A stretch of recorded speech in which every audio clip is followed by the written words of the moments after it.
চুরি করে ক্ষমতায় এসে বাংলায় রাজত্ব করছো, বাংলা দখল করেছো, এখন সবাইকে তার নিজস্ব গণতান্ত্রিক অধিকারও দখল করতে চাইছো।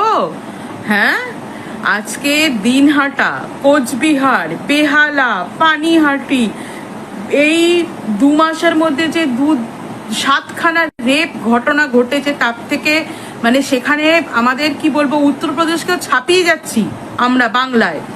আজকে বারুইপুরে যে ঘটনাটা ঘটেছে, এত নস্করজনক ঘটনা একটা, সেখানে কিনা যেই খবরাখবর হয়েছে যে মমতা বন্দ্যোপাধ্যায় সে নিজে একা যাবে তার ওই ফ্যামিলির সাথে, যে নিগৃহীত হয়েছে সেই ফ্যামিলির সাথে দেখা করতে, যে মেয়েটা মারা গেছে তার ফ্যামিলির সাথে দেখা করতে। সেটা যখন পানিহাটির অভয়া দেবনাথের যখন এরকম ঘটনা হচ্ছিল, তার বাড়িতেও গেছিল 2024 সালে। তাহলে এখনো উনি একা যাবে বলছে। উনি তো এখন ক্ষমতায় নেই, উনি তো এখন একটা সাধারণ মানুষ। মমতা বন্দ্যোপাধ্যায় এখন পাবলিক, আমার মতন আপনাদের মতন একটা জনসাধারণ উনি একজন। কেন ওনাকে এখনো এত ভয় পাওয়া হচ্ছে? এমপি গুলো কিনে নিলেন, এমএলএদের কিনে নিলেন, কর্মীদের তো কিনতে পারবেন না, তা ভয় পাচ্ছেন কেন আপনারা? ওনাকে যেতে দিন। ওনার বাড়ির সামনে এইভাবে রুটমার চলছে, এইভাবে 10,000 পুলিশ রাস্তা ব্যারিকেড করে আটকে রেখেছে। ওনাকে কি হাউস অ্যারেস্ট করা হয়েছে?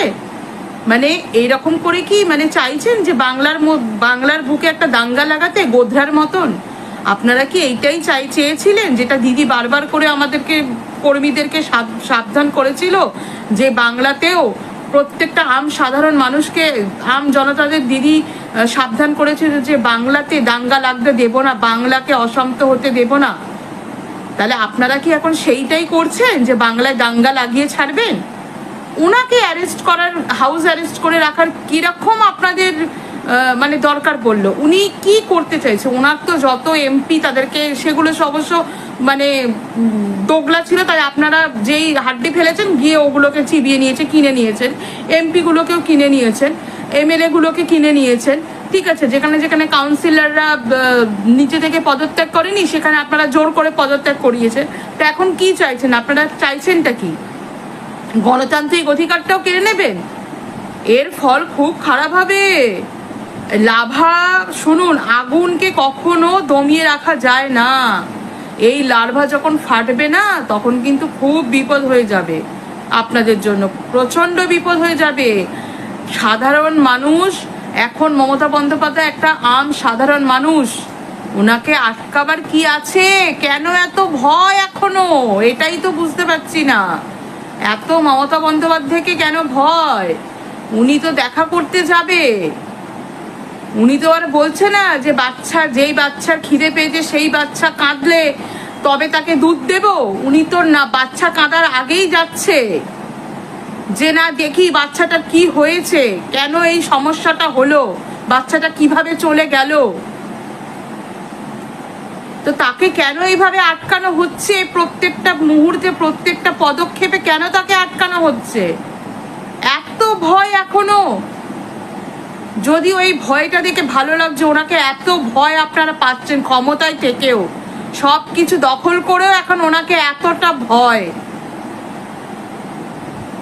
হাসি তো পাচ্ছেই আপনাদের এরকম উজবুক পাড়া দেখে, যে ভয় এখনো কতটা পাচ্ছেন ওই একটা 71 বছরের মহিলাকে। হ্যাঁ, যার কিনা কোনো এখনো ক্ষমতা নেই, শুধু তার এখনো বল রয়েছে, কি কর্মী বল। সে কর্মী বলকে ভয় পাচ্ছেন। ছি ছি ছি, ক্ষমতায় থেকেও আপনারা ক্ষমতাচ্যুত। লিগালি খালি আপনারা ক্ষমতায়, কিন্তু অ্যাকচুয়ালি আপনারা ক্ষমতাচ্যুত।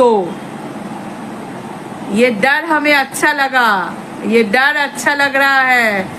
যত তৃণমূল কর্মীরা রয়েছে, সাচ্চা তৃণমূল কর্মীরা রয়েছে না, তারা এই ভয়টাকে এনজয় করছে। এনজয়, আপনাদের এই ভয়টাকে এনজয় করছি আমরা। ভালো লাগছে, ভালো লাগছে। এখনো যে মহিলাকে এরকম ভয় পাচ্ছেন, এটা দেখে খুব ভালো লাগছে। মমতা ব্যানার্জি মানে ব্যাপারটা কেমন একটা আজগুবি হয়ে গেল না? না না না, ওয়েট, আমি এখানে কারোর সুনাম করতে আসিনি, কারোর বদনাম করতে আসিনি।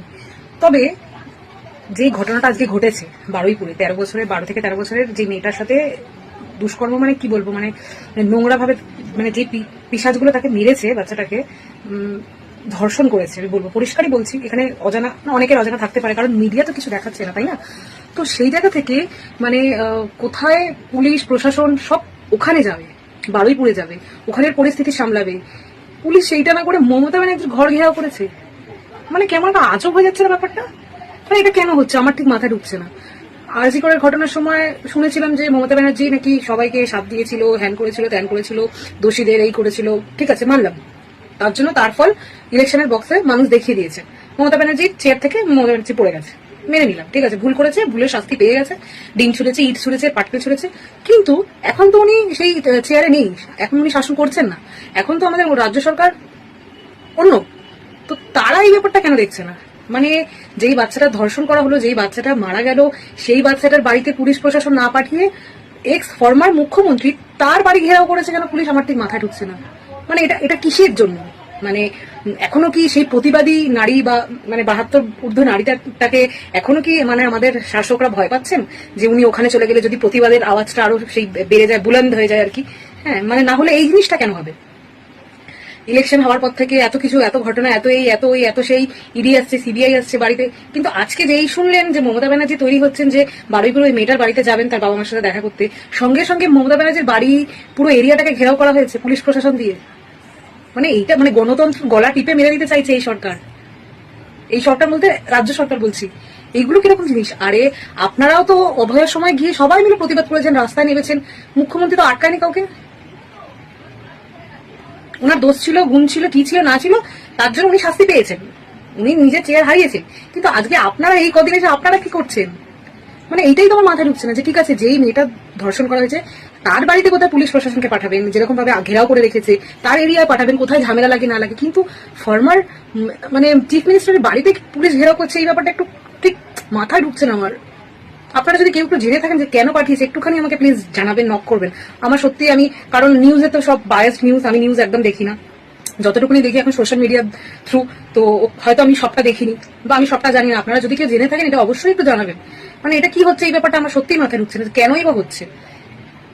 যেখানে মানে আমি ডাক্তারের কাছে গেছি, আমার পায়ে একটা চোট লেগেছে, ঠিক আছে, এবার ডাক্তার আমার পা ছেড়ে আমার চোখ দেখছে, মাথা দেখছে, তো স্বাভাবিক আমার একটু অবাক লাগবে না? তো সেরকমই এই ব্যাপারটা হচ্ছে যে যার সাথে ঘটনা ঘটলো, যে মেয়েটা মারা গেল, যার পরিবারের পাশে গিয়ে এখন পুলিশ প্রশাসন বা সরকারের গিয়ে দাঁড়ানো, সেই জায়গা থেকে ফর্মার মানে চিফ মিনিস্টারের বাড়িতে গিয়ে পুলিশ ঘেরাও করছে কেন? ব্যাপারটা ঠিক মানে উনি কি দোষী?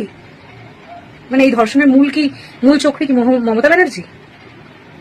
বুঝতে পারছি না। মমতা ব্যানার্জি এমন একটা মানে পার্সন, উনি কি বলবো, মানে শাসকের থেকেও সবাই ওনাকে ভয় পেয়েছে, আর এখন তো উনি শাসক থেকে সরে